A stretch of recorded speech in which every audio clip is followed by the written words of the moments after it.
airmen out there, men and women, you really shine brightly, so please pass that on. The best Air Force in the world and the best Space Force in the world, too. I don't even know if anybody else has one, but we'll still be the best. So let's talk about money. Do we need a supplemental, given the level of intensity of engagement in the last year or two, providing weapons to Israel, dropping bombs ourselves? Would a supplemental help, Mr. Secretary? So I believe at this point, with the total requests between the reconciliation and the base, we'll meet our demands. But if I see different, I'll be the first one to advocate for additional resources. Okay. What about you, General? What do you think? Well, Senators, you know, I'm in the different position of saying if there's money to be had, I'll take it all we can. But I'm fully. No, I know you work for the Secretary, and that's what it should be. I mean, in terms of the inventory out there, how do we stand?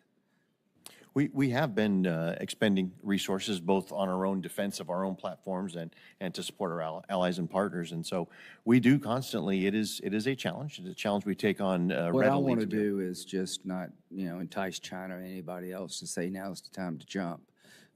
So let's look at that. I think definitely we need to do one for Israel, Mr. Chairman, a supplemental. And I'd like to, Mr. Secretary, if we ever get to that point, you can give us some input about what you need. You'd be glad to do that, I'm sure.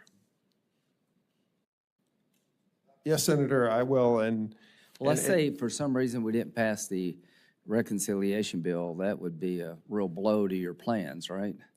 That would be a massive blow to our plans. So to anybody watching out there, this $150 billion in the reconciliation bill doesn't get talked about a lot, but it's the difference between making it or not making it in the short term here. You need the money and you need it yesterday.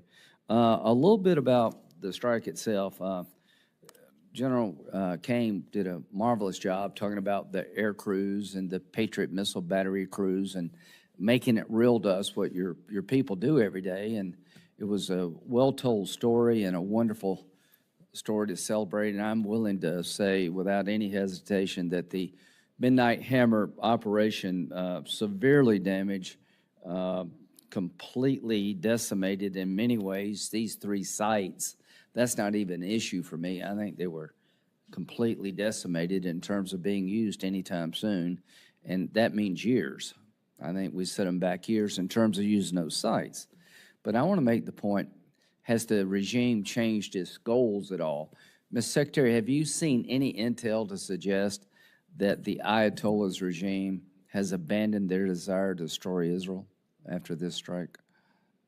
Senator, I couldn't speak to that, particularly in this environment. What about you, General? Anybody? I have not seen any intel. Anything in space out there to suggest otherwise? If there is, I haven't seen that intel. Yeah. Okay, well, I hope we don't ever meet the Iranians in space. That'd be a bad day. So the point I'm trying to make is we should celebrate this military operation. I think it was hugely important. But my goal is to change the future, and the future is only going to change when the regime changes. And I'm not talking about invading Iran, but change their behavior or the people, and that's up to the Iranian people. But right now, it's the policy of the Ayatollah and his regime to destroy the state of Israel and to come after us, and I'm hoping that will change. But that doesn't change, we're going to be right back at it.